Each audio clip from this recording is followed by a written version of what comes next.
Welcome to part 4 of investing. My name is Mentor Ate, and in today's session we're going to be analyzing a deal.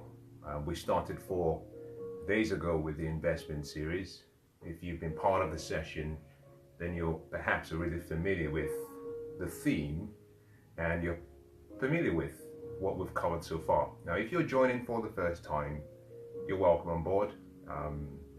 I'm going to go over some very basic terms, perhaps just to get you up and going before we go into the deal.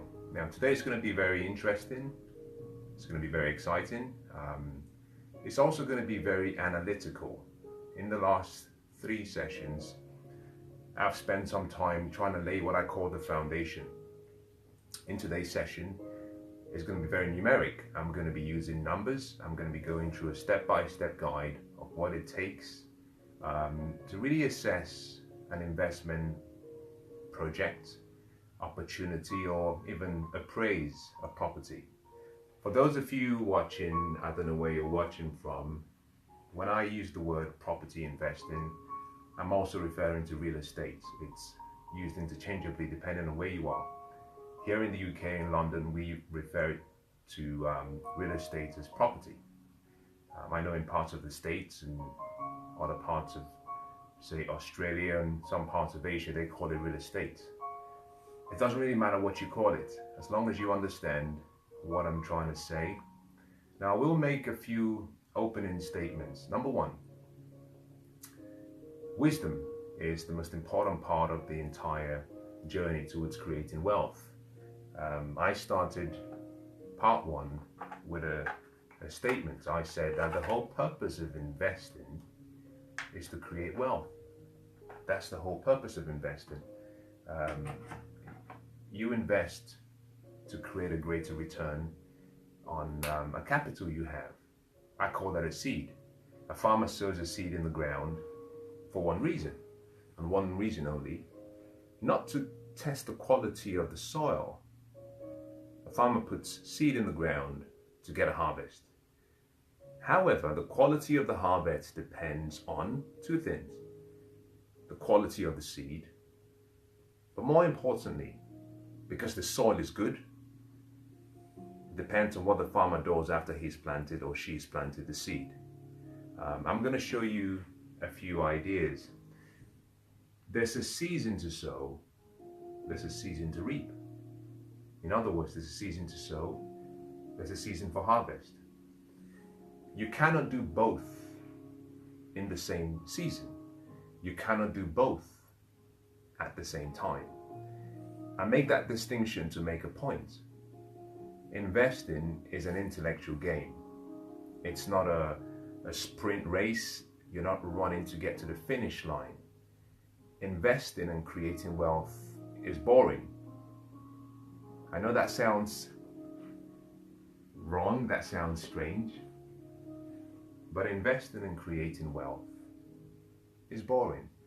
The reason it's boring is simply because you think with your intellect, using wisdom, not with your emotions. If you remove all emotions, investing, creating wealth becomes boring. Think about this. If you have a young child who has an interest in dolls, beautiful Barbie dolls, those dolls, no matter how beautiful they might look, they come with accessories and customized dresses and makeup kits, etc. Now, you can dress up the doll as much as you want, and the doll might look exceptionally beautiful, but there's no life because there is no emotion. You can talk as much as you want to the doll, but it doesn't say anything back. No emotions. If you remove all emotions from investing, now you have to think using wisdom. Your decisions have to be based on your experiences, but more than anything, your awareness and your understanding. And therefore, that's the reason why I say investing and creating wealth can be boring. Now, in addition to that, I made a reference to the season to sow and the season to reap for a reason. In between both seasons is what we call time. Time. Time separates the season one from season two. In season one you sow, in season two you reap. A lot of people are looking to get wealthy right now. A lot of people are looking to get wealthy immediately. That's not how wealth is created. It's created slowly. It's created over time. And the longer the duration, the longer you stay patient and you obey the laws and the principles of wealth creation, the more it provides an advantage to you. Now, the compound principle is one that Albert Einstein says is the eighth wonder of the world. But what's interesting about the compound principle is this. If I take £100 every month, and I invest it in an investment vehicle that pays 10% return every year, and I do that for the next 50 years. In 50 years' time, I would have approximately 1.3 million in 50 years. However, in 10 years, I would probably have roughly about 39,000.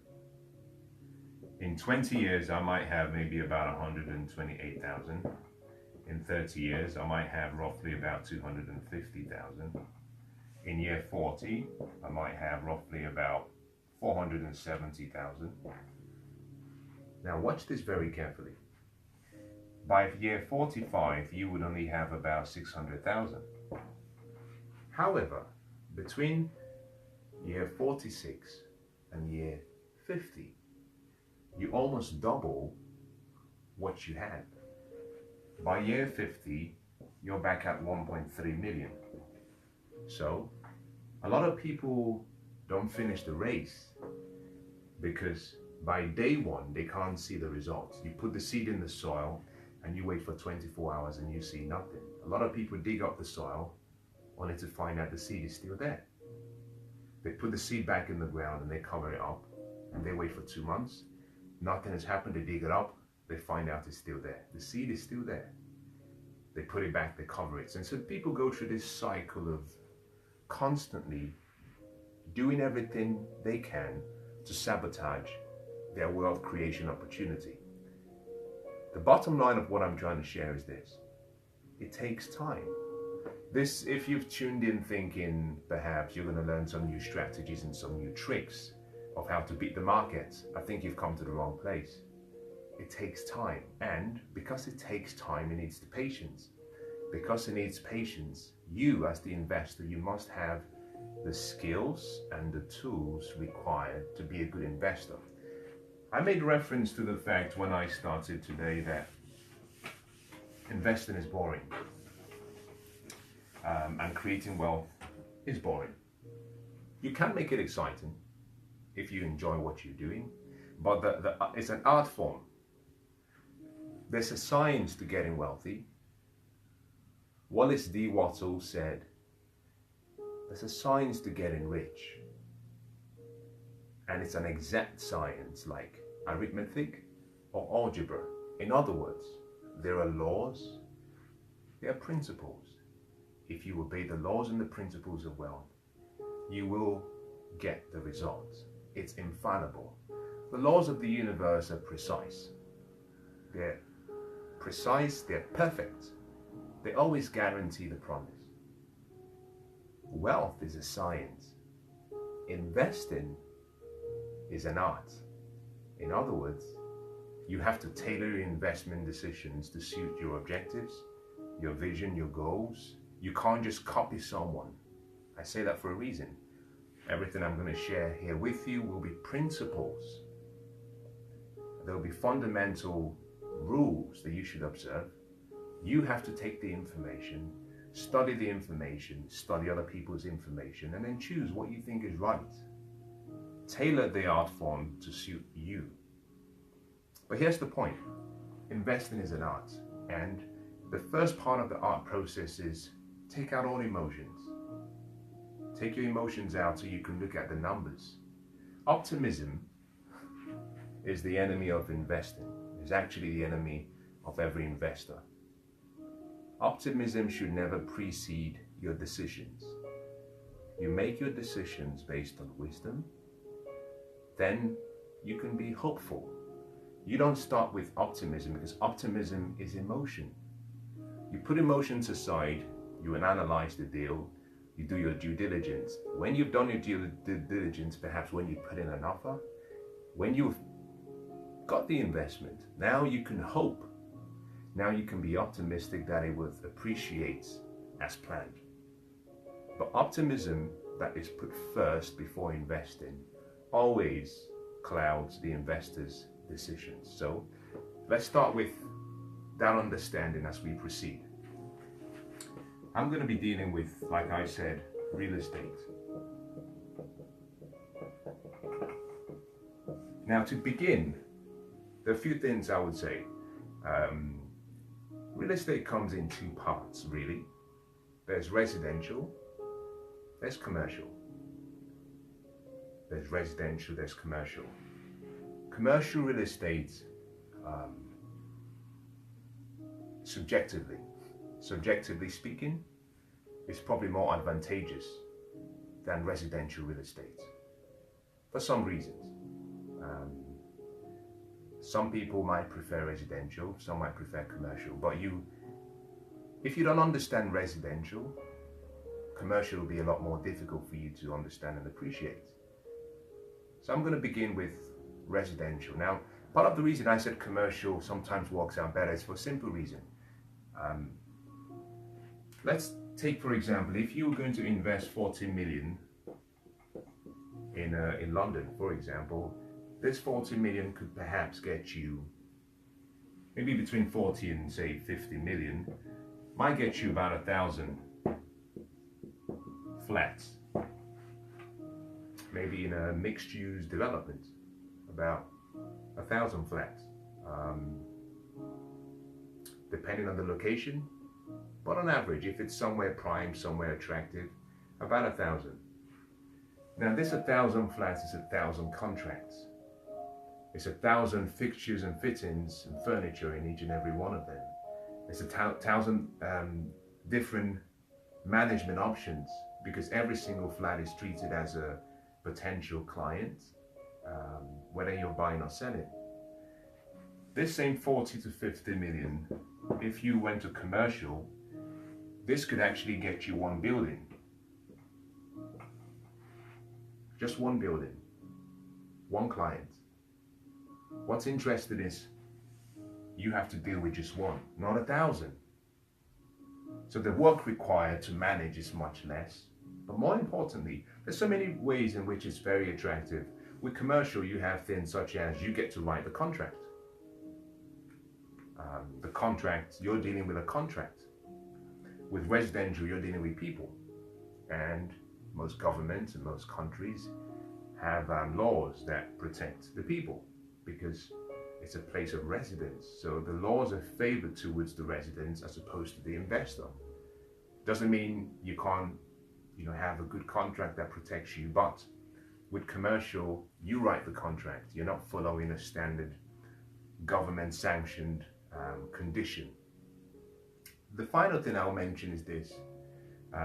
With a commercial contract, you're dealing with long term. So when you've finished your building, you can find a tenant, if you're choosing to lease, a tenant that can occupy and that can sign a 15-year, maybe a 10 to 15-year contract. So for the next 10 years, they've agreed to take that property. So for 10, 15 years, you don't have to worry about renewing the contract. Obviously, there's a downside to it, because you're kind of locking in the rent rates. But the good thing is it gives you the peace of mind. You secure the property, you walk away, find the next. With residential, you're dealing with every 12 months or every 24 months. So every 12 months, you have either people moving in or moving out. Now, if you have 1,000 people, just think about this. People's circumstances change, and so people will come and go. For 15 years, you don't have to do anything. And in most cases, if it's a great building, great location, if the tenants are happy, they might renew this before the end. So you can have one tenant in the same building for 30 years, especially if it's in a prime location. So with commercial, there are a lot of advantages and benefits, but it's a little bit more technically biased than residential. I'm going to begin with residential, maybe towards the end of the real estate section of investing. I might talk about commercial. Commercial I find more interesting. Residential is where you start. Now, to start the journey, first thing I want to talk about is this.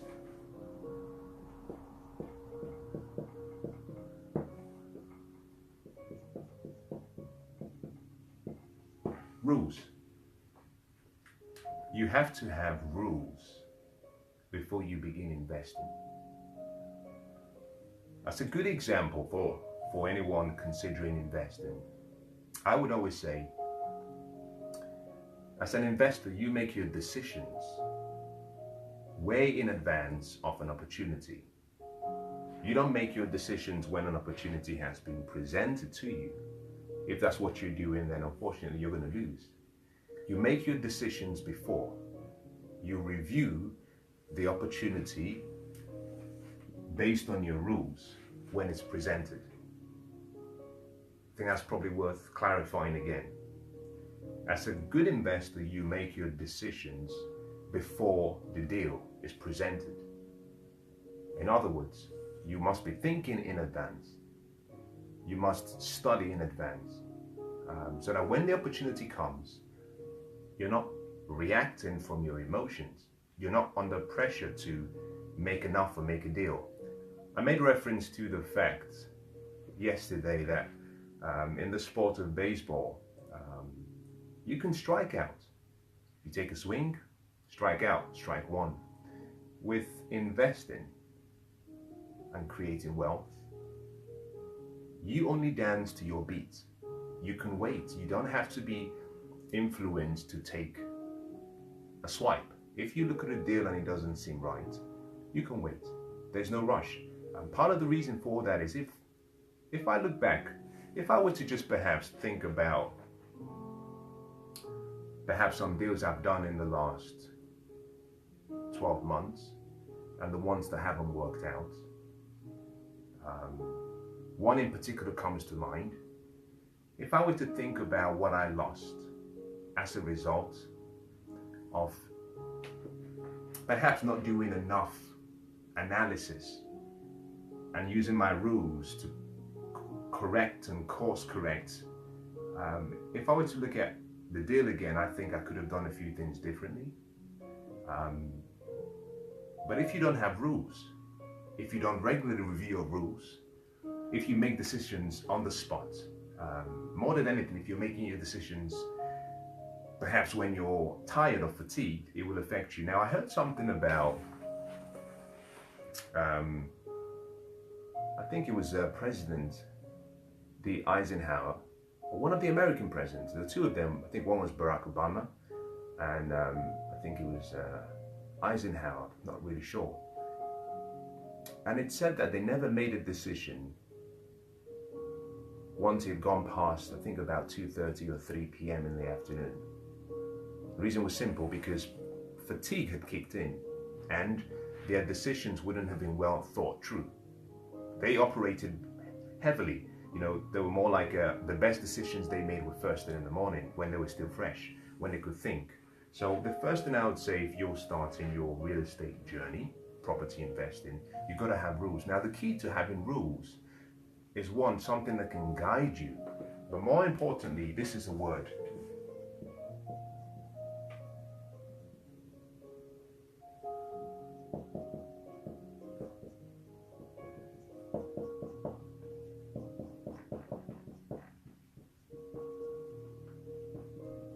Those of you writing, you want to write this down. Those rules, together with your rules, you must have standards. Standards that you will not negotiate on. And that's so powerful. You will be tempted along the journey. Things will come up, deals will come up, they will look too good to be true. You'll be put under pressure to make a very quick decisions. Now, Intelligent people or wise people or successful people make decisions quickly. They change their minds slowly. Obviously, there are the variations to that. Part of the reason they make their decisions quickly is based on the fact that they have wisdom, and perhaps they've studied and studied. They understand themselves, they understand investing, they stick to an area of interest. So when a deal comes, when an opportunity comes, because they've done their thinking in advance, they can make a decision. They don't have to dwell. The whole purpose of that statement is to say opportunities will come. Procrastination robs you of opportunities. Delay. There's always hesitancy. If you haven't committed, you're always not really sure, so you want to think about it longer. Thinking should be done before you start doing the deal. When you have the deal or the opportunity, what you do is you simply look at your rules, you look at your non-negotiable standards, you see whether it fits with something that I talked about in part one, which is, does it fit your purpose for investing? It's probably worth mentioning.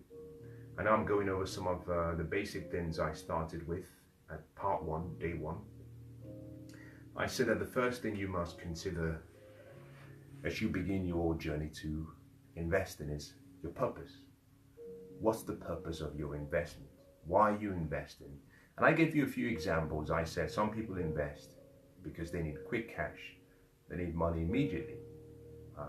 Maybe they're in debt. Maybe they have financial problems.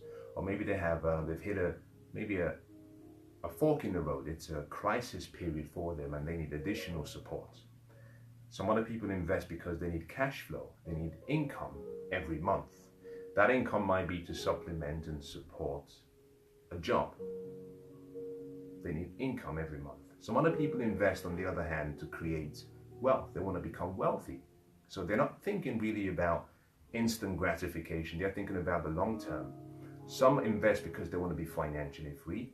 Others might be investing because they're thinking about retiring and the future, setting aside a nest egg for the future. Some others are thinking about perhaps protection for their family.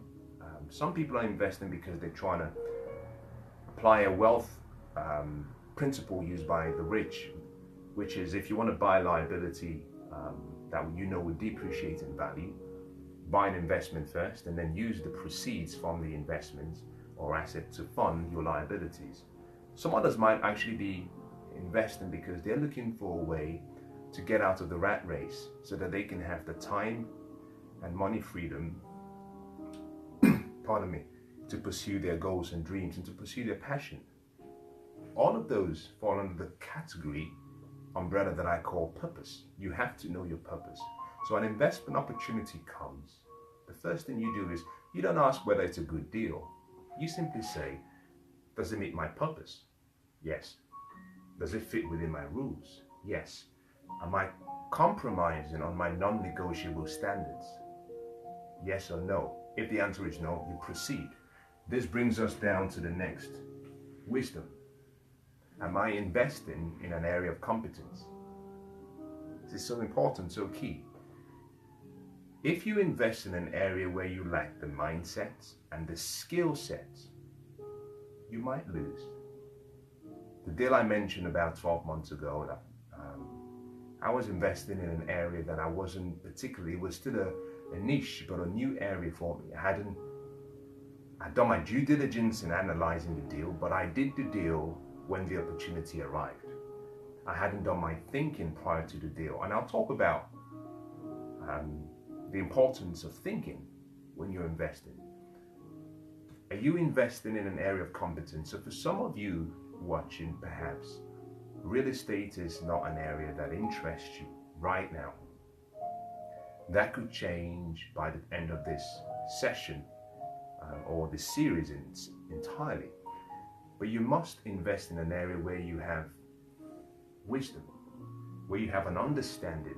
Otherwise, you're speculating, you're gambling, and you cannot gamble when it comes to investing. I used this example yesterday. I said, let's assume you have £10,000 to invest. Let's also assume you earn £2,000 per month. And let's assume you've been faithful and you've been diligent and you've been allocating 10% towards investing. You've been putting aside, you've been following the principle called pay yourself first. So you have £200 per month. You follow the principle of wealth creation. Now, the principle is simple. There's a formula for wealth, there's a formula for poverty. The formula for wealth simply says the wealth is a principle that follows a formula called WEIS. Wealthy people earn. The first thing they do after they've earned is they invest before they start spending. This automatically means that you've created a budget, meaning you've got to, in some cases, discipline your desires and discipline your wants to ensure that what you have left after investing is sufficient to meet your necessities and perhaps help you have the basic entertainment and lifestyle choices that you can afford. So in following this formula, what you're doing is you're living within your means, so you can invest first. But more importantly, you're depriving yourself of a few things. You're not trying to keep up with the Joneses. Now, if you had £200 per month, it would mean that it would take you 50 months to save £10,000, which is roughly about, call it 4.2 years. Might call it just 4 years to make it a round number. It's insane to take £10,000 and put £10,000 in an investment vehicle you know nothing about. It's insane to think that you've spent 4 years of your life and everything you've saved in the 4 years, you give it to someone, you give it to an institution, you put it in yourself, in an investment vehicle that you know nothing about. It's insanity. And that's the reason why most people lose. You have to have the wisdom. That wisdom comes in two parts. Number one, your experience or your wisdom. Number two, other people's experiences, other people's wisdom. You need both. You can't delegate the responsibility to an expert. Why? If you lose all of that, you get to pay the price. So here is the recommendation I would give you even before you start real estate investing is increase your wisdom. Now here is my recommendation. 5% as a minimum. Normally I say between 5 and 10% should be invested in yourself. But more importantly, in that particular investment. So if you have 10,000, £500 should be dedicated first. Take £500 from that 10,000 and invest in yourself. Find the best mentors, find the best tutors, find people that can teach you, find where you can learn about that investment, buy the books, subscribe to the meetings, seminars, webinars, conferences, but educate yourself first before giving away your hard-earned money. Simple principle, simple philosophy. Before you begin, this is critical, before you begin, set aside a portion of what you would invest and let that be in your mind. Get to understand what you're investing in. More than anything, get to invest in yourself, because the quality of your financial investing decisions will always come from the quality of what you have in your mind. It comes from how you can think. Now, recognize that there's some basic guiding philosophies that most investors will follow. Number one, your thinking decides your success. Your thinking decides your success. In other words, the quality of your investing decisions will be based on how good you are a thinker. The difficulty most people have is most people get bogged down, like I did for some years, when you talk about thinking. Henry Ford said thinking is the hardest work that we're capable of. Some other author said 2% of the population think. 3% think that they think. 95% will rather die than think. Thinking is the most important activity we're capable of, but the problem is we haven't been taught how to think. And I started my journey and I found it difficult to think until I came upon a very simple principle. If you focus on thinking, it becomes really challenging. So here is my recommendation. Forget about thinking. Focus on questions. Focus on asking questions and finding answers to the questions.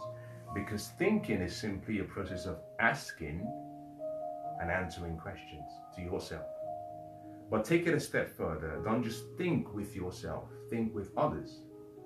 This means if you ask empowering questions, you will get empowering answers. If you ask disempowering questions, you get disempowering answers. Basic principle of life. All of life's secrets, all of the riches of the world, all of the answers to all the problems in the world are hidden in questions. So if you want answers, find the right question. The question attracts the answer. The key to being a great investor is to develop a mindset of great questions. Now, those we call geniuses, those who we say are great, intellectually great, the Einsteins, the Edisons, were people who were really great at asking questions. One of them said, Albert Einstein said, I have no special talent, I'm just passionately curious. And he was one of those people who could ask questions. He would just keep asking himself questions. And the quality of the questions you ask determines the quality of your thinking, which determines the quality of your decisions. So here is the pathway. Questions will lead to thinking. Thinking will lead to your decisions. Decisions create wealth. This is how you start. Now, these are basic fundamentals.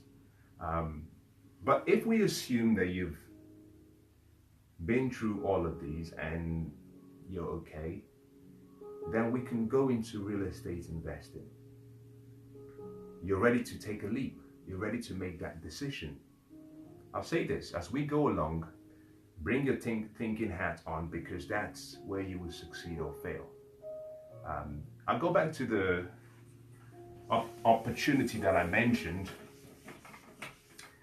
At the end of my investment in this opportunity, a few months into the opportunity, I realized that it was the wrong move.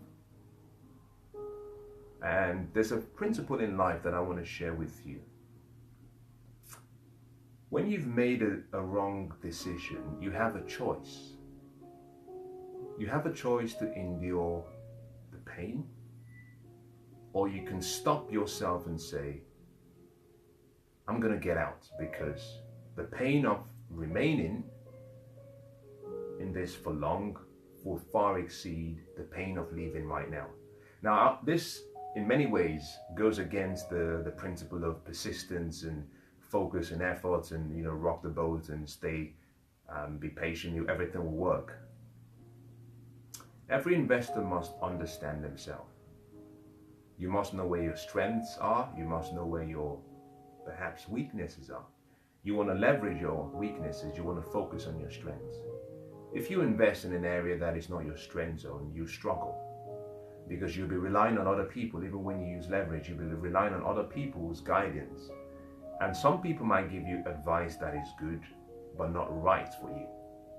So I sat down very quickly and I asked myself a few questions, which was thinking.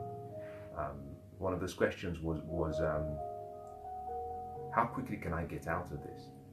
Because there's a principle of investing. Warren Buffett said, rule number one, never lose your investment, never lose your principal, the capital, never lose the principal. You can walk away from the deal, never lose your principal. But there are times when you might have to walk away from the deal and take a portion of your principal, because that far exceeds what you might have left in a few years. Rule number 2, Warren Buffett said, is never forget rule number 1. As I started to look at, analyze and review my decisions, one of the things I found was that I failed in a principle that I want to share with you. That was where the error came in. You can think deductively, you can think inductively. I started day 1, part 1, and I said something that we all have 6 higher faculties, and all greatness, all success, all wealth, all happiness comes as a result of understanding your higher faculties and using them. We have 5 senses, sensory faculties, but we have 6 higher faculties. This is sight, sound, touch, taste, smell. This will keep you poor if you only know how to use your senses. In other words, if you have just academic and professional education, you will stay poor. You will have security, but you will stay poor. Greatness comes in here, because in your higher faculties, you're dealing with imagination, perception, intuition, reason, memory, your will. That's the word right here, reason. Reason is that part of your higher faculty that helps you think.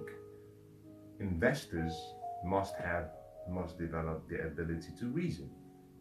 Without this, you can forget investing. Now, in analyzing and taking a step into a deal, I was going to say something. When I looked at the reasons why I made the wrong decisions in that investment, I realized that I contradicted the principle of investing. Number 1, let me illustrate it in this way. Every coin has 3 sides. You have heads, you have tails. You must recognize that there is an edge, so you must be able to stand at the edge, so that you can look down one side and look down the other side and make the right choices. Scott Fitzgerald said that the sign of first-rate intelligence is the ability to hold 2 opposing ideas in the mind at the same time and still retain the ability to function. So, when investing, you cannot be one-sided. Another way to analyze this is to use something that most people might be familiar with. A deal comes to you, you must play both roles, the pessimist, the optimist. In other words, you must be able to debate both sides of the table. What could go right, but what could go wrong?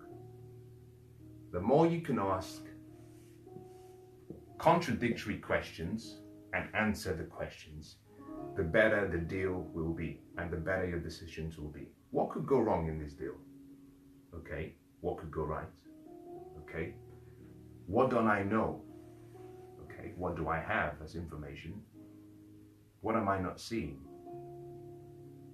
What can I see? Perspective. You look at various parts of the same coin, various sides. You keep asking questions on both sides. Now you have to be capable of staying on one side and finding out everything you can see on that side, the good. Stay on the other side and look and see where you can find out the bad. And that's the reason why I said investing is an intellectual game. You must know the rules. Now there's a part of the rules. When you have put yourself in both sides and you can see conflicting ideas, now you can make sound principles. Now I found the reason I didn't do well in that particular deal was I violated one of the rules. I had looked at the optimistic side far more than I had looked at the pessimistic side. I'll give you a success principle, a wisdom key. After every failed experience or encounter or decision, sit down, make a list of all the steps leading to what you might have considered as a failure. I call it feedback. But make a list of all the steps that you took and the decisions you made. Consult other people that are wiser than you and find out what they would have done. Make a list of it, write it down. Now replay from back. Begin with the end in mind now and play backwards to the beginning. What you find is that in reverse, that's a success equation. So success is simply failure with all of the steps and events and the feedback in reverse order. Feedback, so in other words, if you had taken the feedback first, you would have made the right decisions and then you would have achieved the outcomes you want. Now that's enough now for dealing with principles and philosophies. Let's look at a deal. Let's look at a deal. My focus in today's session is not to teach you everything about real estate investing. I can't do it in 1 hour. It will take approximately an hour to analyze the deal. But I can't share everything in 1 hour. But I want you to follow the principle. Don't follow the person, don't follow me. Follow the principle. Some of the numbers might be off. Follow the principle. We assume that you're beginning your journey. This is not a huge investment property. It's simple. Maybe this is your first. It's not your first property. It could be your first investment property. The first thing that I do is, when I'm doing my due diligence, is I don't look at the price. You might have a price range. That's okay. But I'm least concerned with the price if the deal is great.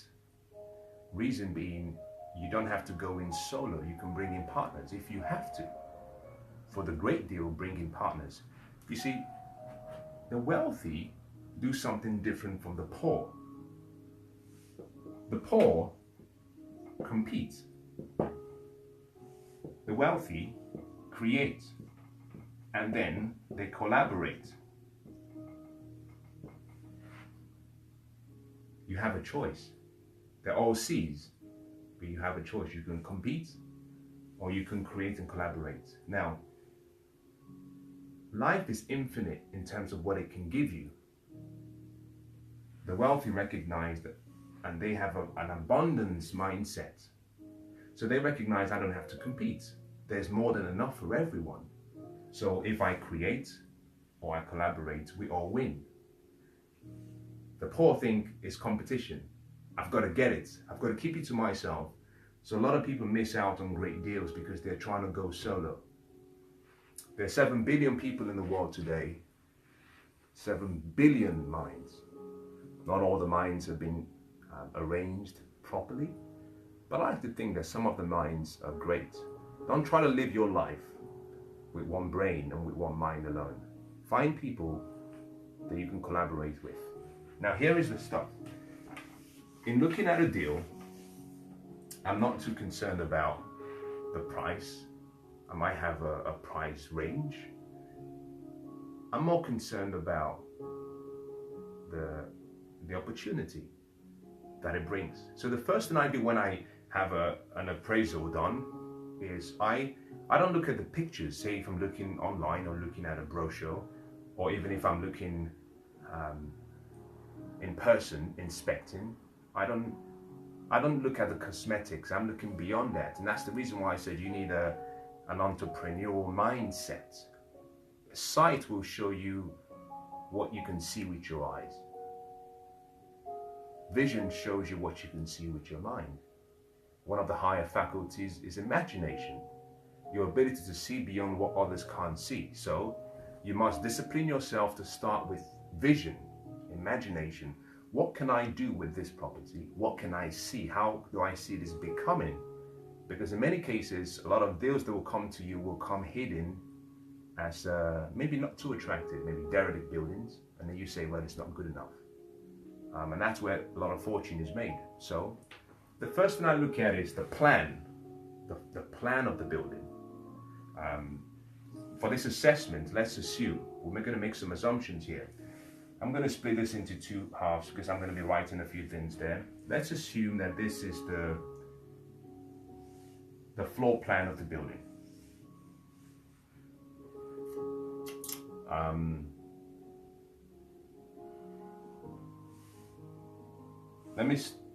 Let me redraw this. Let's assume this is the front of the building, and then I'll draw the floor plan.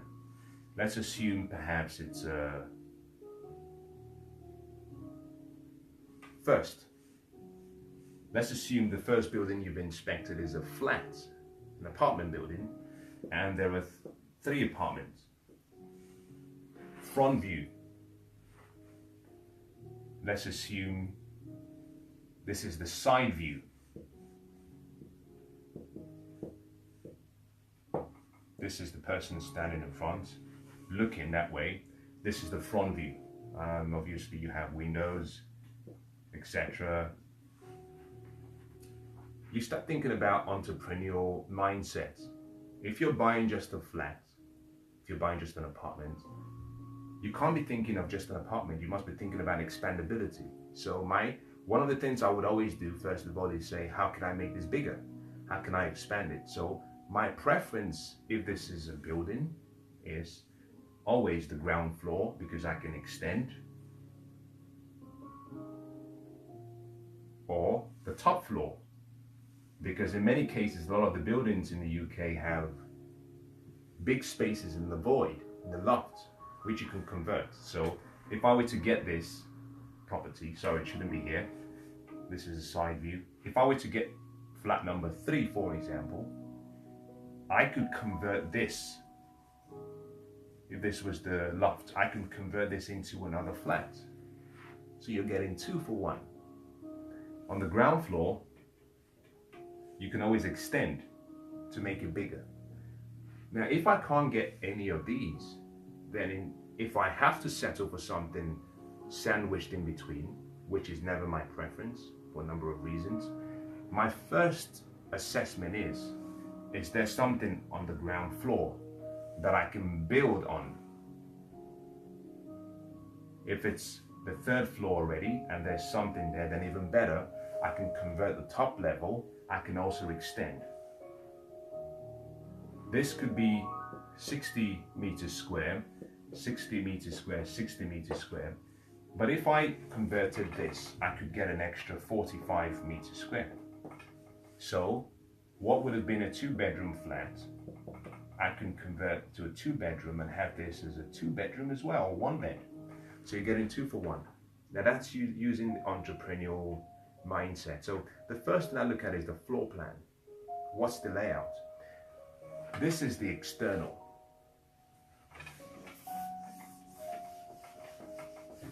The next thing I look at is then the actual floor plan. What's the arrangement of the flat? Can I do something clever with it? This could be perhaps a 3-bedroom. For example, let's assume this is the entrance to the flat. You have maybe living room there, you have a bedroom there, you have perhaps a bedroom here and a bedroom there, you have windows here. This is living room, kitchen, bedroom 1, bedroom 2, bedroom 3. Depending on the layout of the flat, I'm thinking, okay, well, in terms of am I selling the property? And I'll deal with that shortly. Am I going to hold? If I'm holding, okay, can I maximize my return? So for example, the bedroom here, if I was going to hold, in other words, if I was going to buy and hold and rent or lease, let's assume this in London in a relatively affordable area perhaps could generate 1,000, say 600 per month. The first thing I might do is say, well, is there a way I can convert this into 2 apartments instead of having it as 1? Because if I kept this, if I rearranged it in such a way that the door still remains, this becomes maybe a hallway corridor, I put another door there. If I split this into half and I had this as bedroom, bathroom, living room, kitchen. a small one bedroom. And I did the same thing for here, bathroom, bedroom, living room, kitchen, one bed. For a one bed, I can get it 1,200. So for two, I'm making 2,400 compared to 1,600. Now this is some of just the initial entrepreneurial ideas that should come through your mind. In other words, how can I maximize the investment? The whole purpose of investing is maximization. You're trying to maximize. Now to do this, emotions goes away. You might walk into the flat and it looks beautiful. The architecture is great. It's a Victorian building. Tall ceilings, amazing. Emotions has to go. It's a business. It's a deal. You're thinking about return. This means you're thinking about, okay, how can I maximize the use of the floor space and the volume? A lot of people don't think about volume. They think about floor space. You might have a building whereby, if this is the internal part of the building, maybe it's approximately 3 meters high. Oh, it's got great ceilings. So why not maximize the height? For example, nothing stops you from making this into a mezzanine type. You can put a bed above there, and all of this is the living room zone. The stairs lead you above. So a space that would have just been perhaps a 18 square meter space, which ordinarily you might have just put a bed, put a toilet, put a chest of drawers. You could change this. This could become a studio flat. It's got maximum height. What do? You split it into two parts.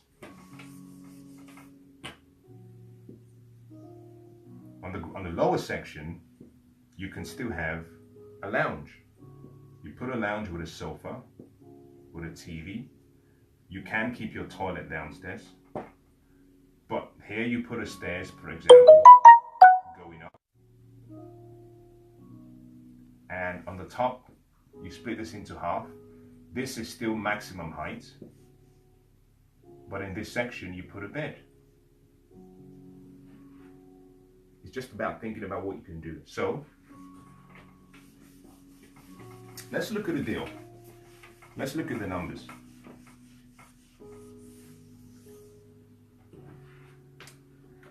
In dealing with the numbers, let's make some assumptions. Assumption number one. Let's say the property you found is a house.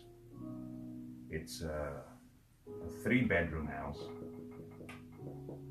It's on the market for 600,000 in an affordable area. Let's go with that assumption. You've seen it, you're interested, but you want to do your due diligence to see whether it works for you. You have a few ways of analyzing this. Number one, how do you start? Very simple.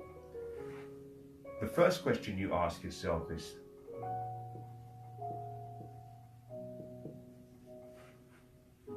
what's the price? What's the value? What's the worth? It's priced at 600,000. What value is it worth in terms of value? 600. But also in terms of its real worth, is it worth more? You don't always have to try to offer something much less than the asking price. If you have the mindset and the vision to see that it has much more worth, if that's going to rob you of, just imagine this, you're trying to save an extra £5,000 where you've missed out on a really great deal. So the first thing you ask yourself is, what's the price? What's the value? The value of something is normally based on its rarity, some people say, but also what people are willing to pay for it. So in other words, look around the area and ask yourself, what are people willing to pay for this property? Now, I started by saying that there are two parts of real estate, commercial or residential. Now, commercial, I should have mentioned, covers a whole list of other areas, retail, industrial, hospitals, but we put that all on the commercial. But also, there are two strategies and two approaches to real estate. You can be the kind of person who buys and then you sell, or you can be someone who buys and you keep and you lease. You can do both. Wealth is really as a product of an understanding of one concept, and that concept is income. Income from investment. The whole purpose of investing is not so you can buy and sell, because otherwise what you have is a golden goose that lays eggs, or a golden goose that doesn't lay eggs. Now, if you're buying to lease, then what you have is a golden goose and she lays eggs. You can take the eggs, you can nurture, protect, look after the eggs, and then finally they become young geeses. And that's how wealth is created. You start to multiply over time. And then slowly, they can start producing small eggs. But you build up your nest egg to a point first before you start eating the eggs. If you're buying to sell, then what you're doing is you're buying a golden goose. You look after the golden goose, you dress it up, and then you sell it. There are advantages and disadvantages of doing both. But I'll say this so you understand. No investment vehicle is better than the other. They all have their advantages. You just got to understand where the advantages lie. Real estate is a business. That's the most important thing I might say. Real estate is a business. And because it's a business, there are advantages that you must understand. The whole purpose of real estate investing is that you're trying to take advantage of two things.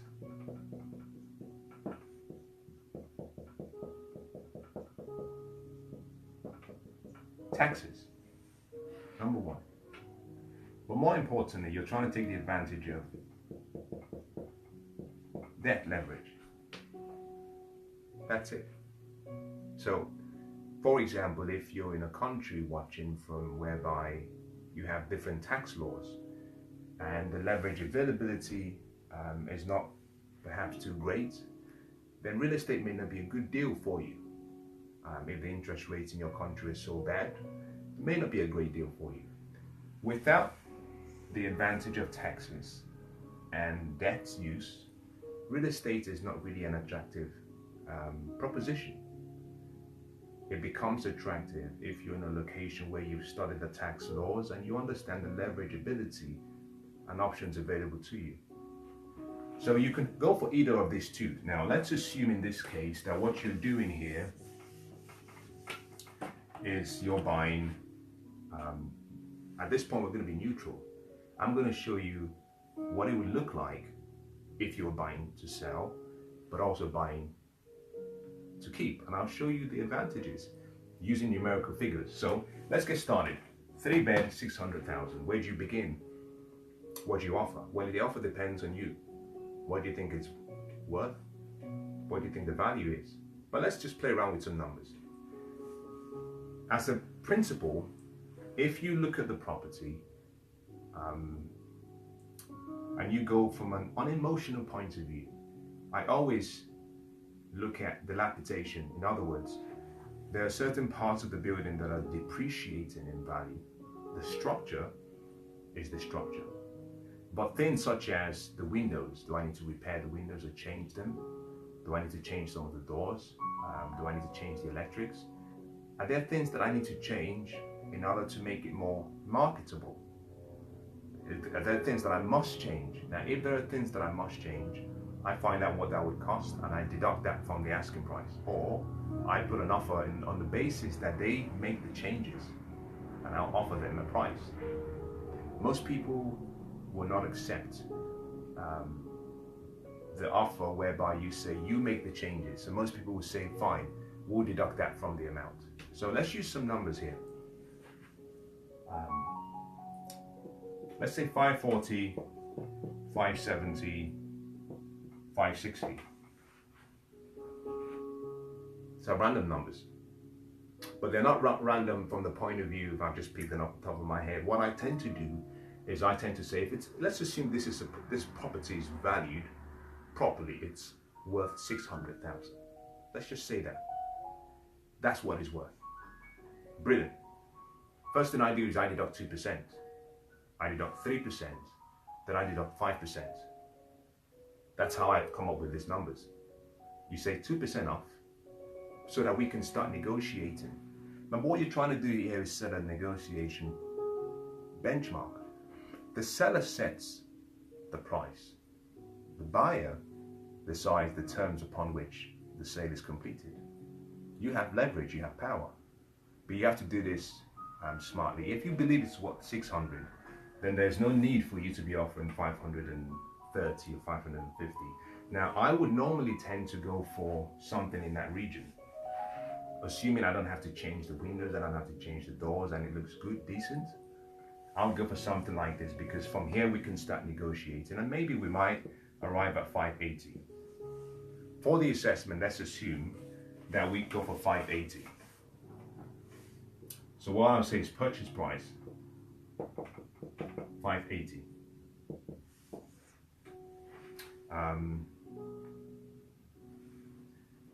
You go to the bank for financing. Obviously your financing has been arranged beforehand. Let's assume in this case that I'm going to use a calculator to do the numbers. Let's assume in this case the bank has said you have to bring 25% and we'll partner with you 75%. Okay, so 25% of 580 is 175. We call that your deposit. 145k. We call that D1. D1 145. The loan amount becomes the difference, 435k.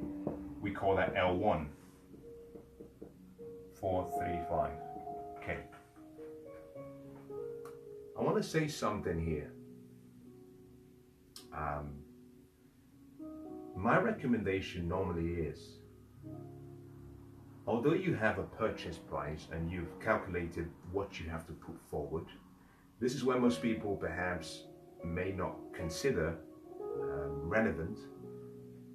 The cycle between finding a property, making it up and putting it back on the market can be between 6 and 12 months. If you're an investor, during that period, you're not earning any money. If we assume a 6 months makeover period, you're not earning any money. So I tend to normally say, you're better off making an allowance whereby you have an extra. This number can be 10,000 or 15,000 to cover you. For the sake of this, let's go back to the 570, so that we allow for £10,000 to bring it up to 580. So this calculation we're doing here, because it's an investment, you've got to treat yourself as the investor, but also you've got to apply a principle. Pay yourself first. If this was an equity arrangement where you were investing for the people, one of the first things you would do, obviously, would be to ask for an upfront fee. If you were to go to a financial advisor, if you were to go to a stockbroker, if you go to a bonds broker, the first thing you would do is pay them. They get paid first. Before they invest your money, they get paid. So what we want to do is make sure that you have an allocation for you so that you're getting paid. And because this is going to be partly funded from the bank, that's okay, because someone else, this is going to be an asset, because someone else will pay for the liability. L1. The next question you ask yourself is, what are the other costs that you might have to pay? What you're trying to do is appraise to see, can I afford this? Can I do this deal? I call this other cost. You need a solicitor, obviously. Number one. But you have to pay taxes for the purchase. We call that stamp duty. In addition to that, you might have some searches fees, some miscellaneous fees. Let's assume 1,500. So this is, so let's assume 2,500. Your taxes. The taxes is a little bit interesting and strange. Because you're buying as an investment property, there's a formula that you normally use. It's broken down into various parts. For those who perhaps want to know what it would be, let me use this section, but this is how your taxes are calculated. The purchase, the taxes you pay for purchasing the property. There's a formula that says that you have 0.03%, 0.05%, 0.08% off the first 125,000. The difference between 250 to 125,000.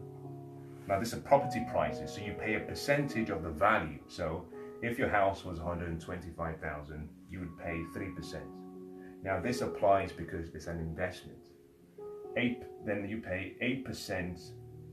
I shouldn't be saying this. 8%, not 0.08%. So 3%, 5%, 8% of the price of the less 250,000, something in that nature. So if we were going to do this, it would be, so this is 3.75k.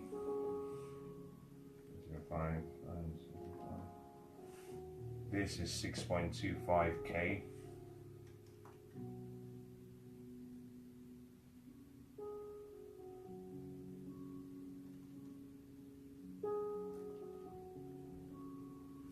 This is 26.4k.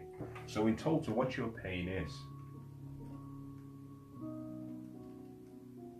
you're paying £36,400 taxes to purchase the property. So you put that down here, 36,400.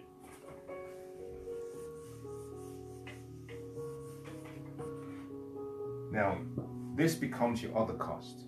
You sum all of it up. So we have 36,400 plus 1,005 plus 2,005.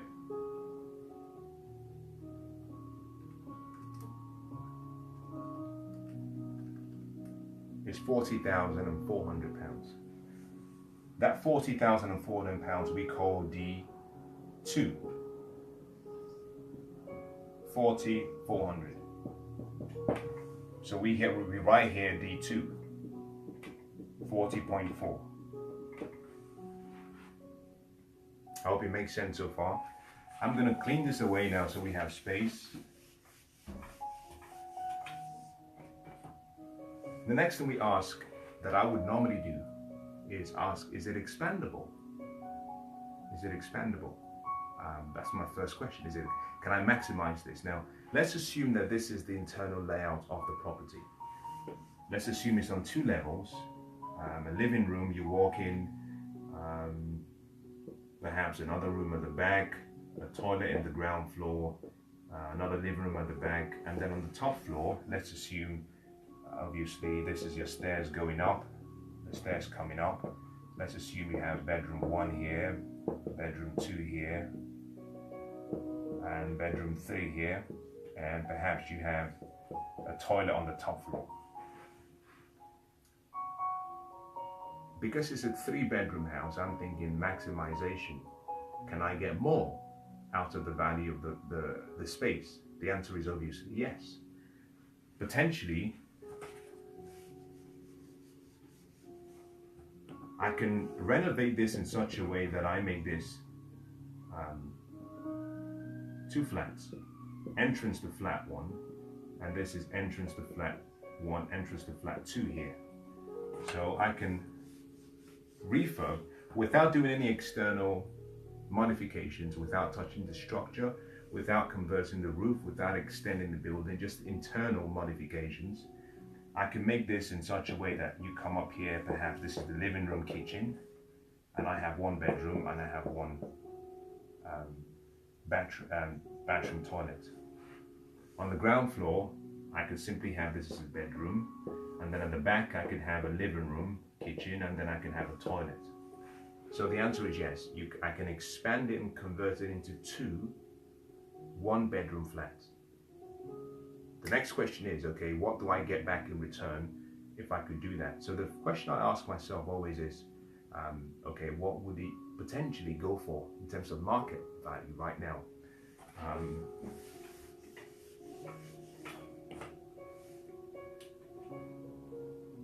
Flat 1, flat 2. If I was selling it, I would probably have to pay about 475,000 for a one bedroom in this location. So I have 950,000. Remember that I'm buying my property right now for 570,000. Now, if I was going to rent it out, I would rent it for maybe about 1,200. So I have about £2,400 per month. So it's expandable. The numbers don't look too bad, but we have to check and see if I'm right or if I'm perhaps too optimistic.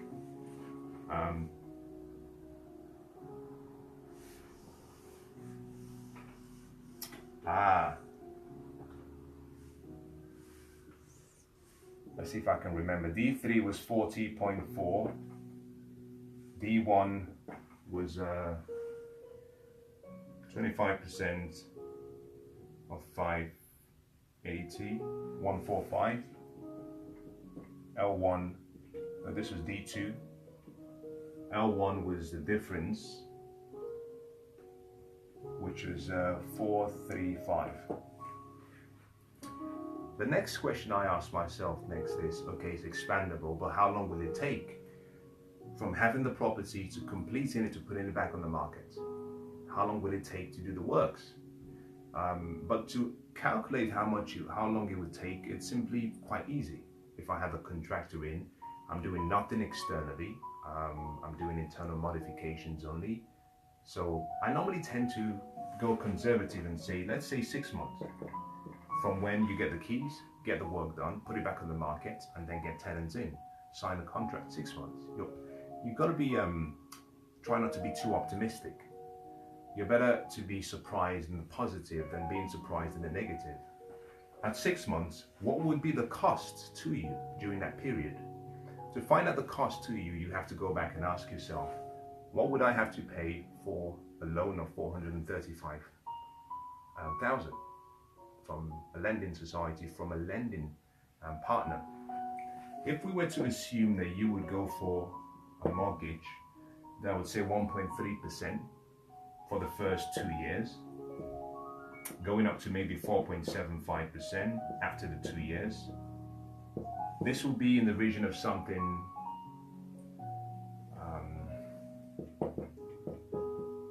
let's call it 1.4. Yeah, 1.37, 1.35. Let's go for 1.35 per month, £1,350. That would be your mortgage for the first 2 years. So to calculate what you would have to endure as a cost during the 6 month period will be the mortgage, but not just the mortgage. You will have all the costs associated. What I tend to do is say, the building belongs to you now. There may have been bills you have to pay, electricity, water. There may be a few other charges you have to pay. So let's make provision that this 1.35 per month, let's call that £2,000 per month instead. So we make an allowance of an extra roughly £650 per month to cover any bills or anything else that happens during that period as part of the maintenance of the property whilst the works are going on. Perhaps insurance you may have to take out, perhaps protection, whatever that might be. This then means you have £2,000 per month times 6 months is £12,000. So what we have as D3 is 12K.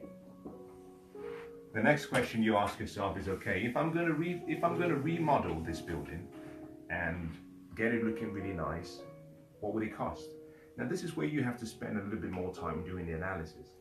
I'm not suggesting you become a surveyor, but it's good to know what you're paying your money for. So I'm just going to run through the numbers. Rather than give you a number, I would say normally for a simple scheme like this, I would be perhaps setting aside about 70,000,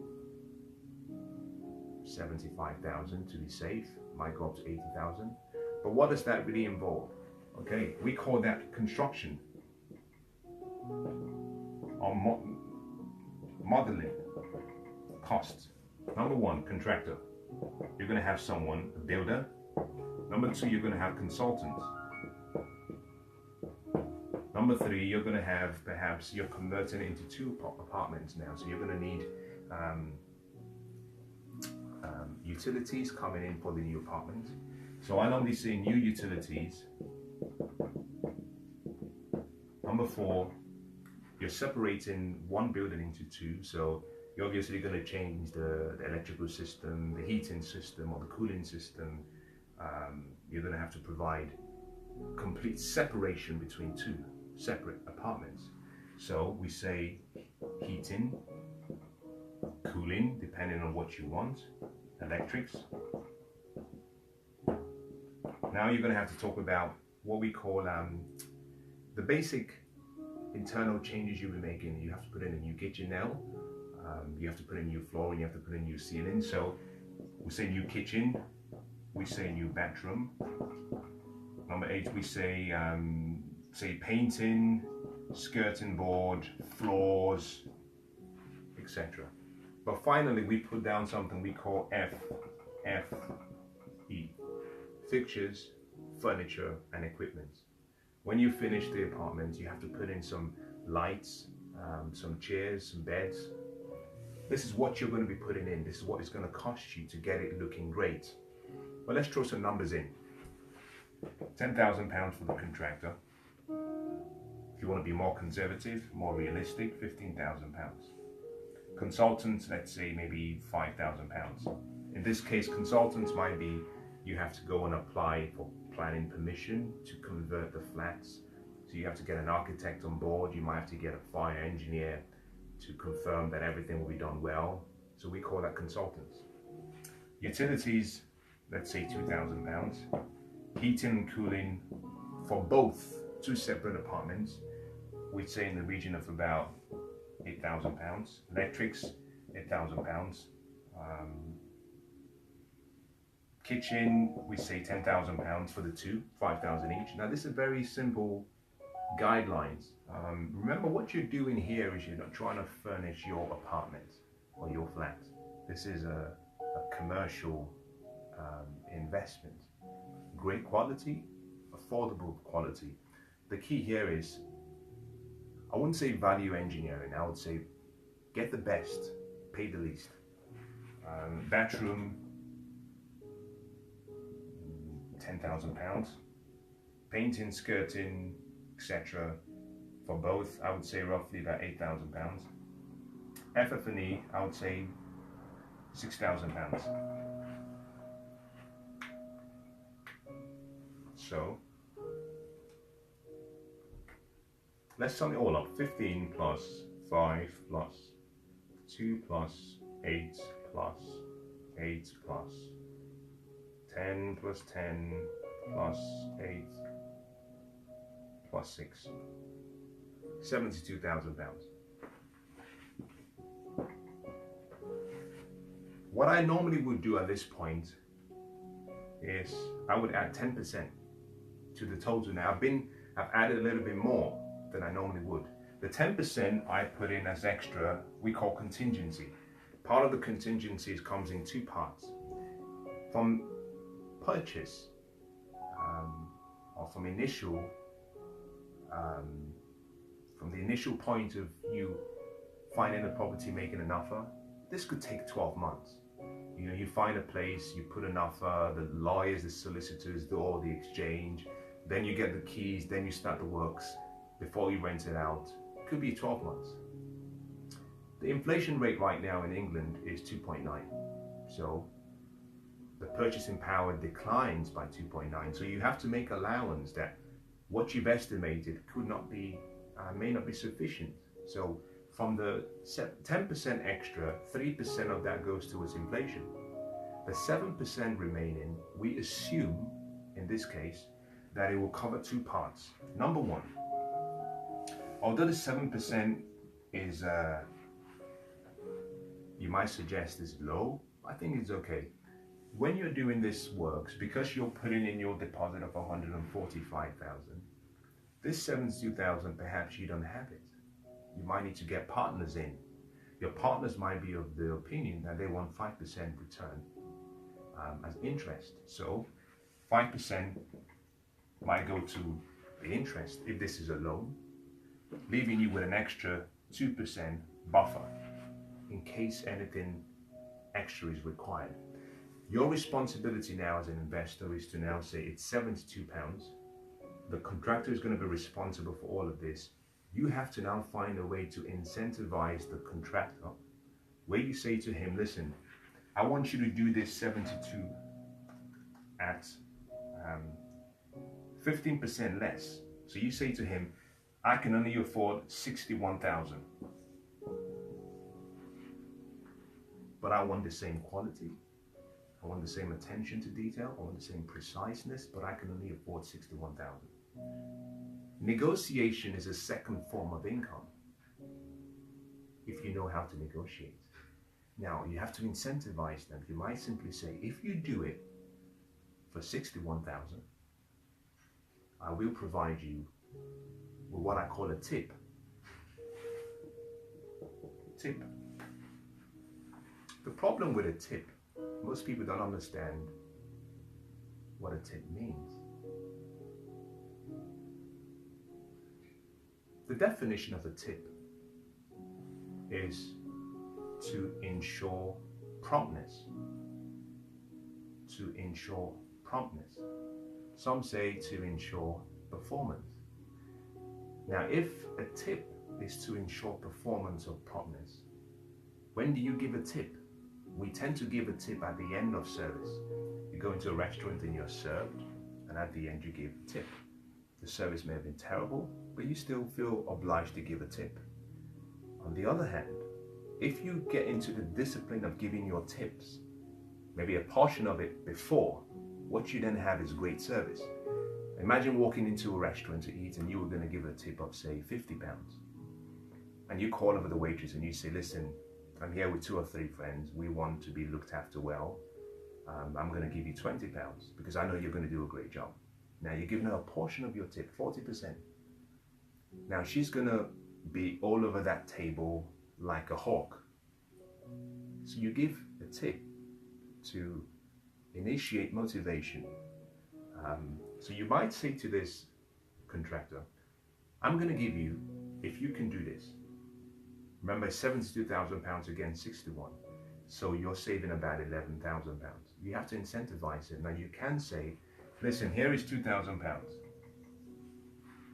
I know you can do this. So you give a portion of 2,000, you keep the remaining 9,000. And watch him do a great job. That's just human psychology. So what we have here is D4. We use 72K. Why am I writing all these numbers on the side? For one reason, because we're going to be adding up all these numbers. Now we've come to a point now where we can estimate the total cost for the entire construction works, for the development. We say development cost, D1 plus L1 plus D2 plus D3 plus D4 equals, I'll call that D5, equals 72 plus 12 plus 40.4 plus 435 plus 145. 704.5. Total development cost. But of the total development cost, there is also a cost for the developer, because part of that is a loan. We have to deduct the loan so you can have an idea about how much you need to invest. We call that D6. D6 becomes D5 less L1, which is the total development cost less the loan amount. So we say 704.5 less 435.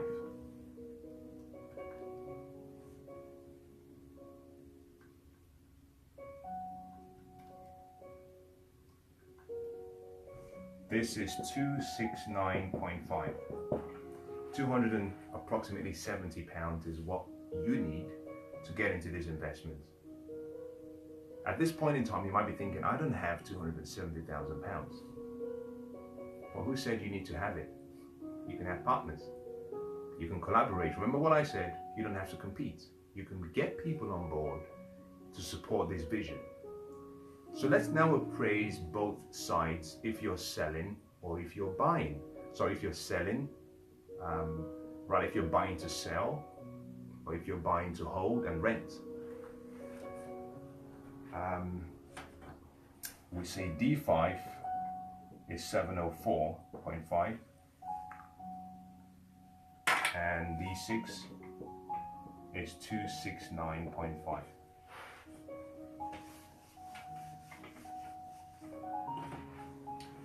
Number one, if you're buying to sell, the transaction is designated as what they call capital gain. So when you've sold, it's a capital gain.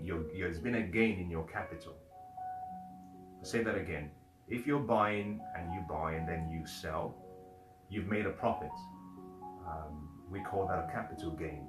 So appraisal one is looking at capital gain. The total, the value of your property, now you've separated into two. We said that it was going to be 475 for one, times 2 was 950. So 950 is the new value of the property, less the total development cost. But when you have to sell, we have the total development cost as 704.5. You can't use that amount. Yes, at the point of calculating it, that's the total amount. But the cost on the developer, yourself, the investor, is not over yet. Because at the point you want to sell, you have to bring in more partners. If you want to sell now, you need a solicitor now to draw up the contract to sell it. You also need an agent. And you must allow for what I call miscellaneous cost. Let's say the solicitor charges, say, 2,500 again. The agent will normally charge a portion of the value of the property. Typically about 3%. It will vary depending on where you are. It might be 5%. For the sake of this assessment we're doing, let's just assume 5%. So 5% of 950 is 47,000. The miscellaneous could be you put in the furniture, you put in the fittings, the people want to buy it, but they want you, obviously, you've got to take out all the, maybe the sofas, some other furniture that are there, because you're selling it as an empty shell. So you're going to have maybe transportation costs. So let's just say, in addition to all the negotiation, getting people in to help you move things around, let's make an allowance of, say, £5,000. So what you have in terms of additional cost, we call this additional cost. I'll call this additional cost D7.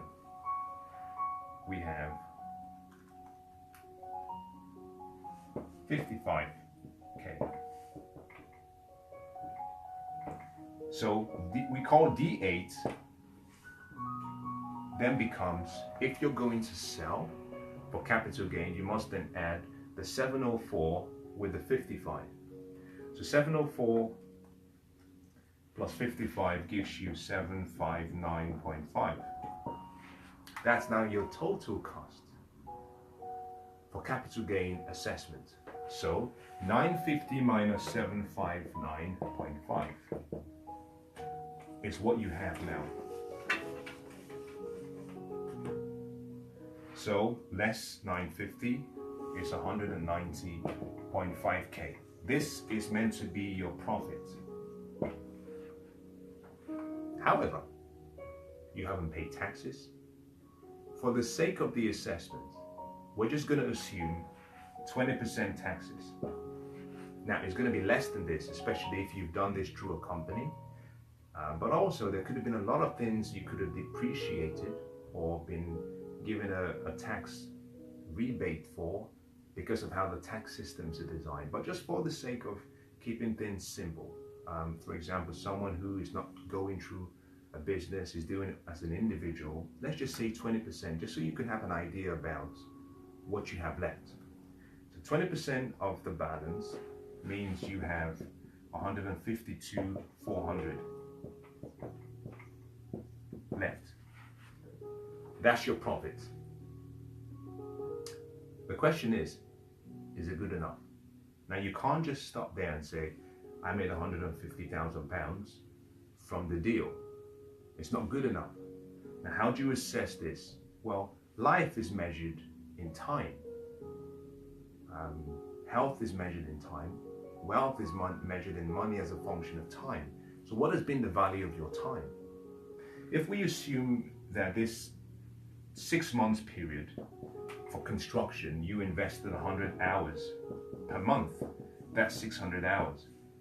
But also, let's say leading up to getting the keys, having the lawyers complete the transaction, let's assume that you had 6 months where you also invested an extra, in total, 400 hours during that 6 months, analyzing deals, looking at options. You've got to account for your time. That's what I'm trying to get at. Let's say it's an extra 400. So you have 1,000 hours you've invested for the entire 12 months period, and you've made £152,000. So, in other words, the value of your time is £152,000 divided by 1,000, meaning your time has been worth £152 per hour. That's just to give you an assessment to see whether, have I really used my time well? Now, for some people, that might be okay. For some investors, they might be thinking, hell no, I can't. That's too small. Now, when you start asking these questions, you're now thinking about leverage. For example, the £600 that I would have spent, for example, could I have used someone else to manage it? Could I have got a really good contractor and have the contractor be so good that I don't need to spend as much time every month, perhaps maybe 1 hour, 2 hours every single week to go look and see how things are progressing. But the contractor is so good, they keep you updated, they inform you, they send you pictures. This means you can reduce your total time, if you do it strategically, down to the point where you've only spent maybe 200 hours during the period. For the assessment, however, obviously you would have had to have been looking at deals. But what you can do is find that you reduce the total time you spend here down to half. If you select good partners, good contractors, if you plan well, if you have someone to manage it for you, or if you're great at communication, this would mean that by reducing this by half, this goes up to £254 per hour. Now, think about this. So £250 per hour. So £252 per hour would mean roughly about $250,000 in that year. Okay, that might seem a little bit better. It's entirely up to you. But this is how you assess capital gain in terms of buying and selling. The problem with this option is this: you've sold the golden goose. You're going to do it again. So I don't subscribe to this option for a simple reason. Wealth is created through real estate by buying and holding, because what you get is value appreciation. But a lot of people who sell, they don't understand this. They don't understand it. That's why they buy and sell. Or maybe if they have a purpose, their purpose from day one could have been quick cash. They need money immediately. Maybe they can't afford to hold the property for 10, 15 years. Let's look at the second option. With the second option, we're talking about cash flow. In other words, income. To look at income, you look at two things: what's coming in, expenses, what's going out. With both sides, now you can compare whether the deal is great for you or it's not. First thing we look at is we say, okay, what's the expenses? What's the potential expenses? One of the key things about real estate investing is your money should never be left in a location for too long. You've got to keep your money moving. You've got to keep your money moving. The money has to be put in an asset. The asset has to be able to appreciate in value, but you must be able to pull out your money immediately, put it in something else. That's the key. Remember what I shared at the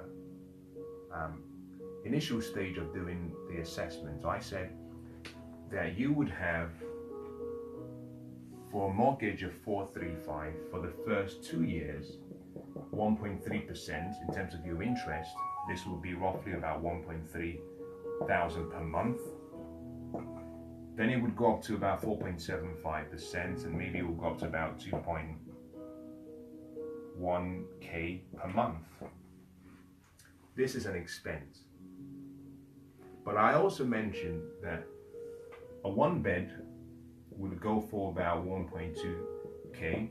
So if you had two, you have about 2,400.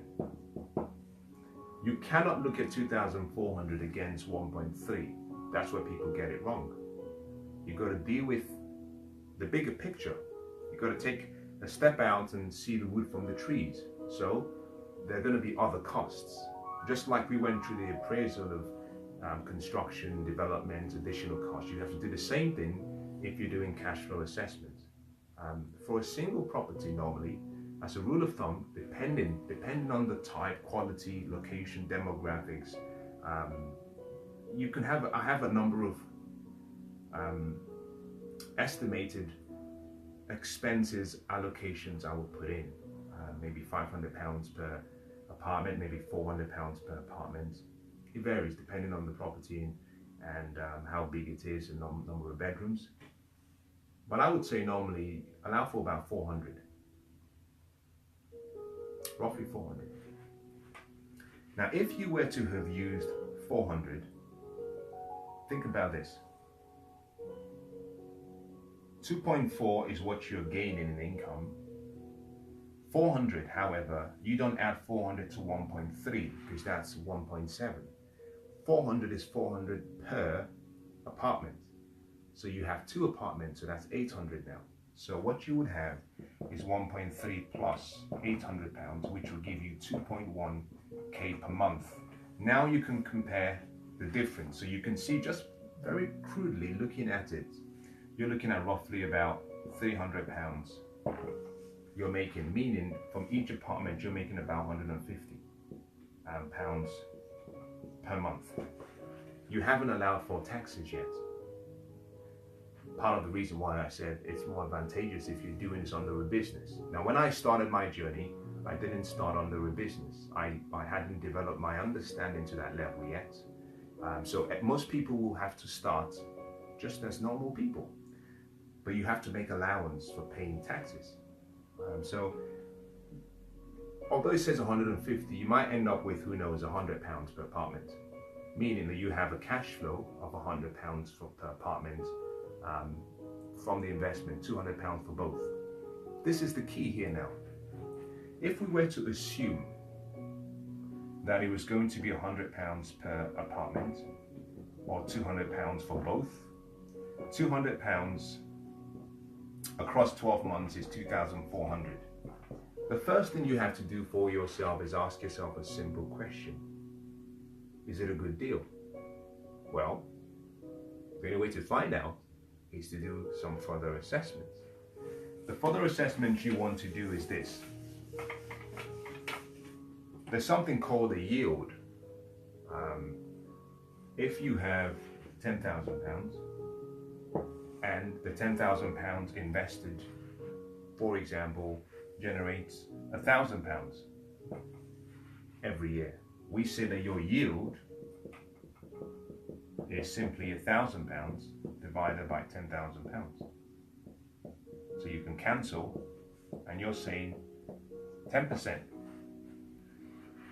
A lot of people have different opinions about the minimum yield that you should have from an investment.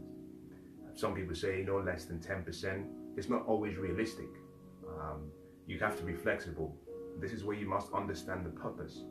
So if we had £200 times 12 months, which is 2,400, the question is, what is your yield from this investment?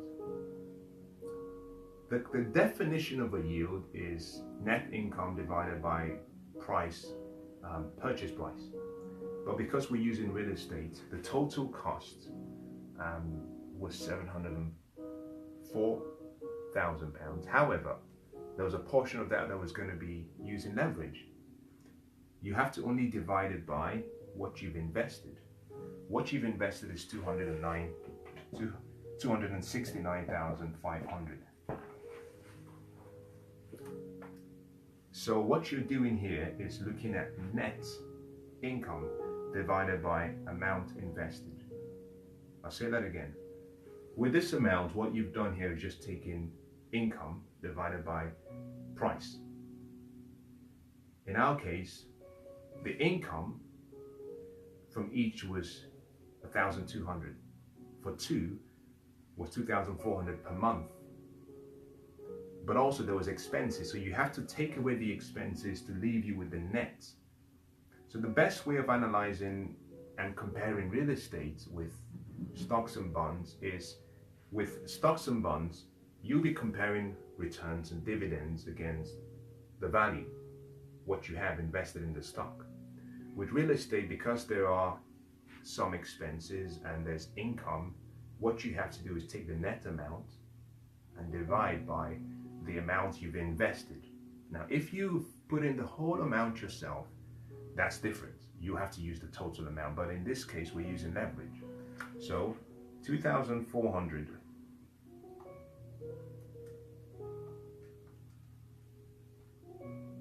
divided 269.5 is 0.89%. So it's less than 1. It's less than 1%.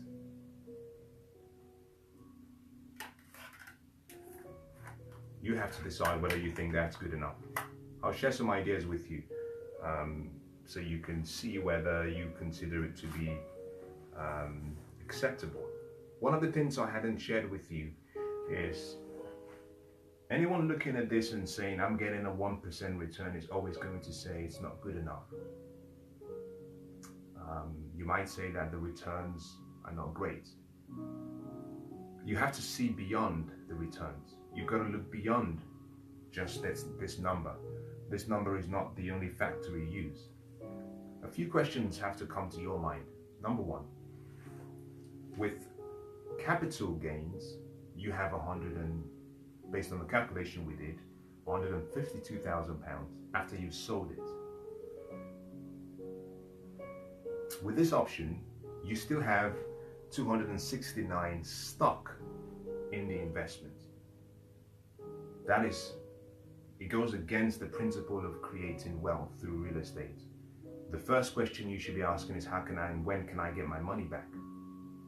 How and when can I get my money back? You've gone for a fixed period of 2 years.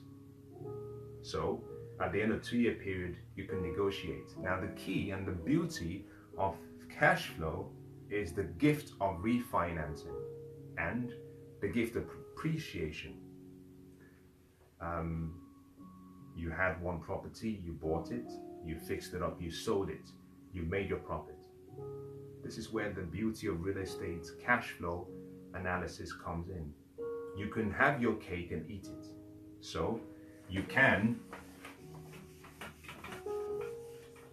after 2 years, go back to the bank and say, the value of my property has appreciated in the period. Now, this is a part of the due diligence you do beforehand.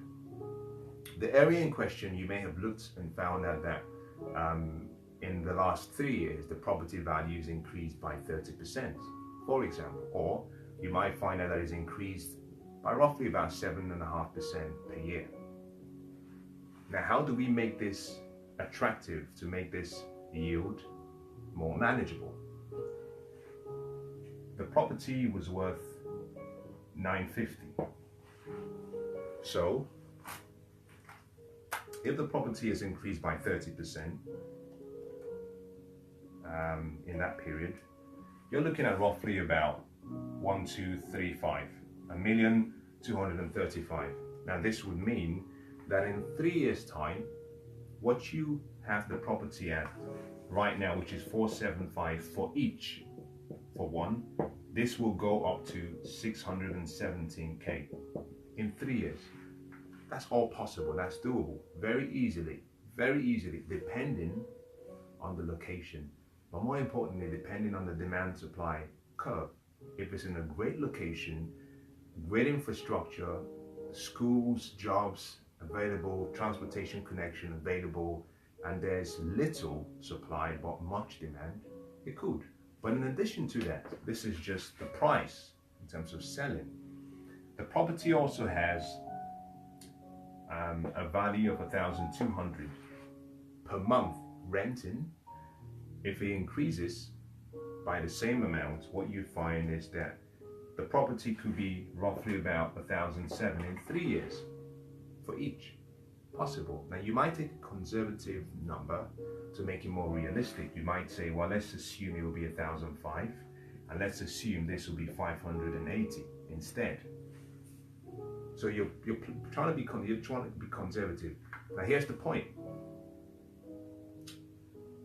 You know that the property will increase based on the past. That's the gift of real estate. You can look at the last 10 years. And unlike stocks and bonds, the volatile, real estate is steady. You can, to an extent, use the past 3 years as an indication to know what would happen in the next 12 months or the next 2 years. Now remember that you bought this property for 570. You took out a loan for 435. The person who bought his property and decided for whatever reason to sell has £152,000 in their pockets. The first question you ask yourself is, by doing all this extra work, I've increased the value to 950.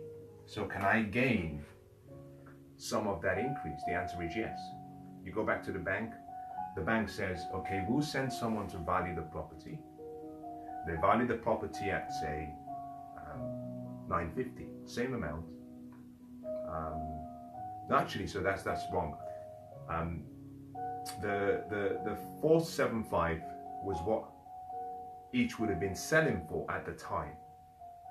But let's say they value the property, because you've done this 6 months, perhaps even more, from when you started the deal. Let's assume you got the loan from the bank in January and you couldn't complete until, say, September.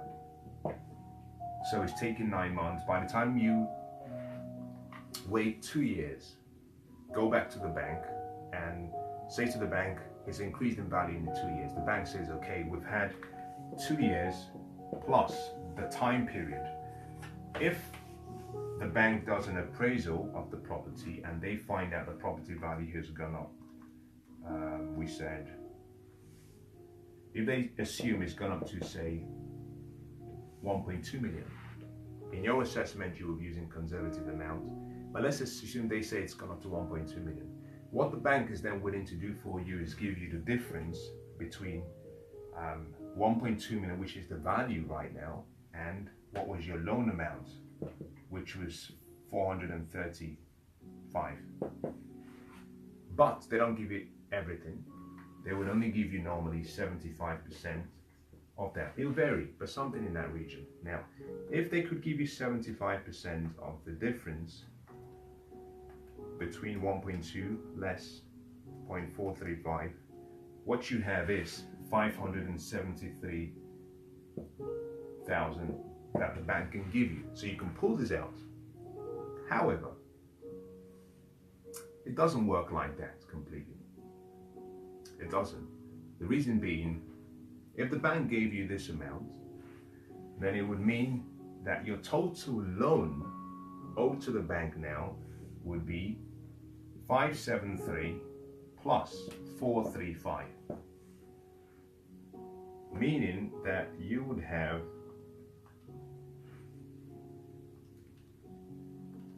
roughly 1,080,000 as loan. The bank has to recalculate, because once you refinance, they have to recalculate what you're paying them because they want their money back.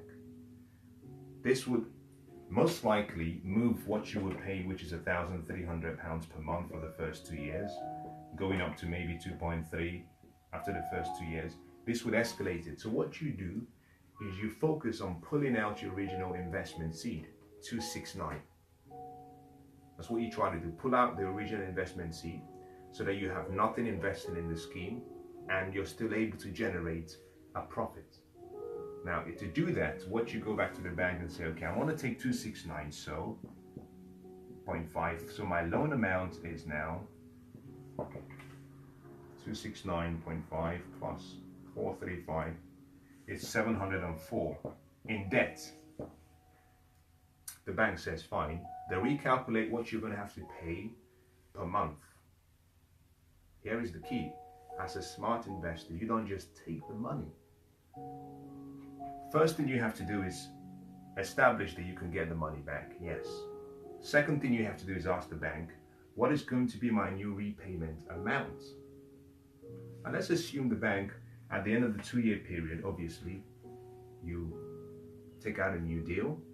Let's assume that this new deal is, rather than automatically going up to the new rates of 4.75, which I've been using all along, if we assume that rather than 4.75% in interest rates, if we assume that the bank says, okay, we can still do a deal for you, and it would be similar to what you had before, maybe 1.25 instead percent.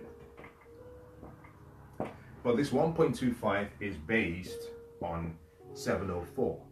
So we have something very simple. We simply say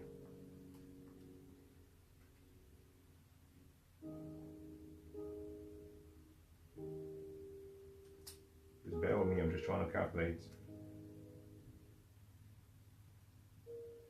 Divided by 4.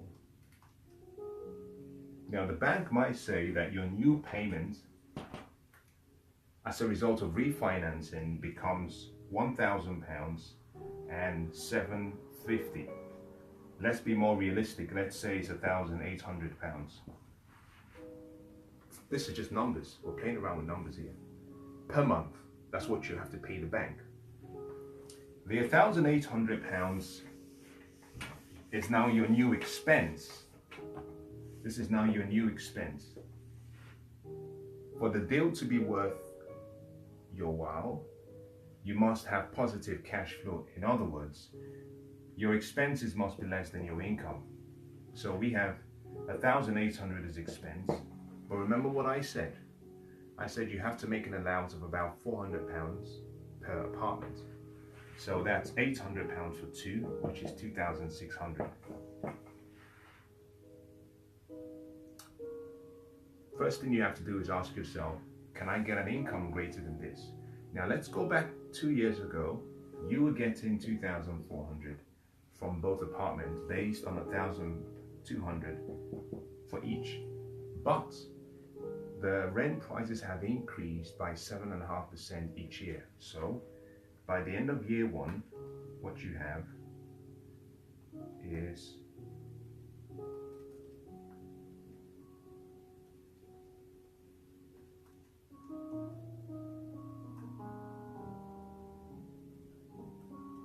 so you have roughly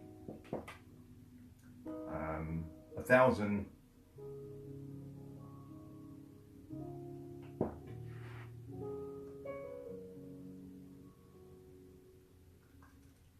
Just bear with me.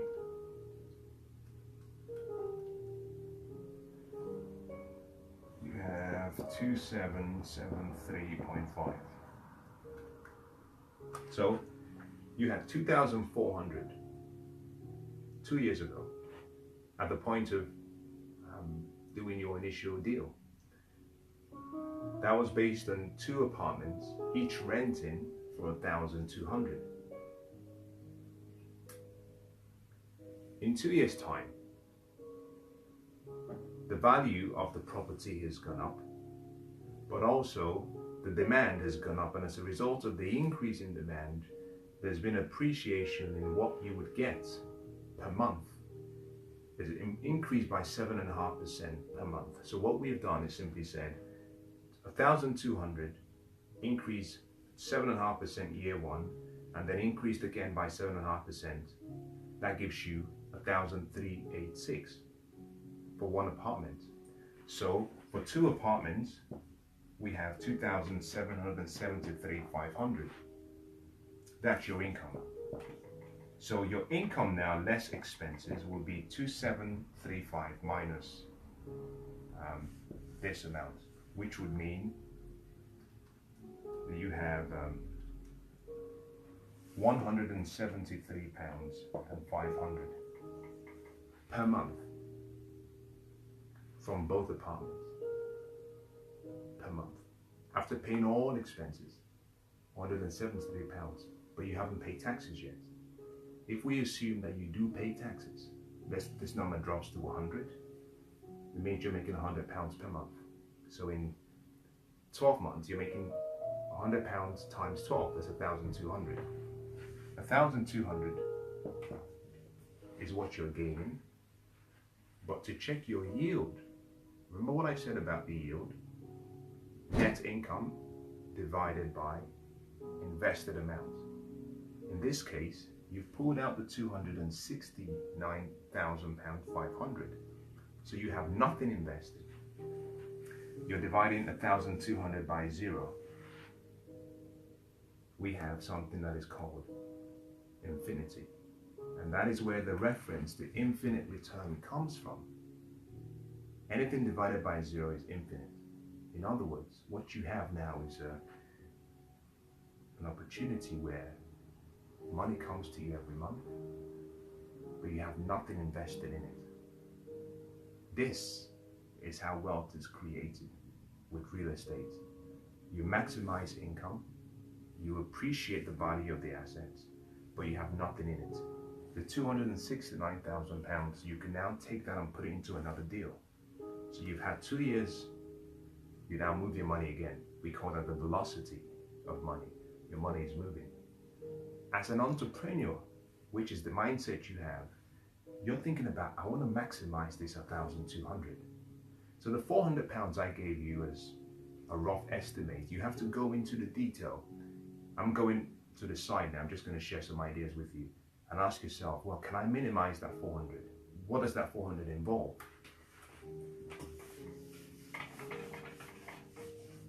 It involves different things. The first thing you have to allow for, I normally say, is you must allow for a minimum of 10% for what I call vacancy. Vacancy. The key to minimizing vacancy is, as you're developing the property, advertise, so that at the point when you finish the construction, someone has taken it. If you sign someone up for 2 years, you have 2 properties now, remember? What you can do, this is the key thing, you have 2 properties. If they run and they have a lease that are the same, except you tailor your lease agreement in such a way that they have to give you enough notice, what you might find is you have 2 properties empty, simultaneously at roughly the same time. So the key to minimizing vacancy is to, in some way, stagger the dates. So to the first person you might say, it's an 18-month contract. It's 12 months, but I'll give you an extra 6 months. So that it's not the same time. So if for whatever reason one person decides to leave or move on, you don't have 2 apartments where you're finding tenants. But allow for 10%. So 10%, the reason I said £400 set aside per apartment was simply this. If the property, remember originally, the rent based on the original mortgage amount, which says was 1,300, 1,200 rather, something in that region, I can't remember. 10% of that is 120. So what we're saying here is, first cost is 120. What about insurance? Let's say £50. What about repairs? Cover, say £50. What about in the event someone moves out and you have to repaint? You make an allowance, £1,000 allowance, but £1,000 is for a 12-month period. Every month, estimate, you say, okay, let's allow for £80 for painting. You then make an allowance for what I call miscellaneous, just things that you may not really see. Put it down as 100. So you see what you have here is 100, 100, 120, 80, and that's 400. That's where the 400 has come from. It's not just a number from the sky. It's well thought through, but you can minimize these numbers because the more properties you have, the more you can strategically go to specific partners. Minimize this. Now I hope that's kind of been useful. If any of you joined halfway through, then it would have been difficult to have followed all the way to the end. I hope it's been giving you an insight. So the point I'm going to make here is summarized by saying a few things. That there are two options you have. You can buy and sell, or you can buy and hold.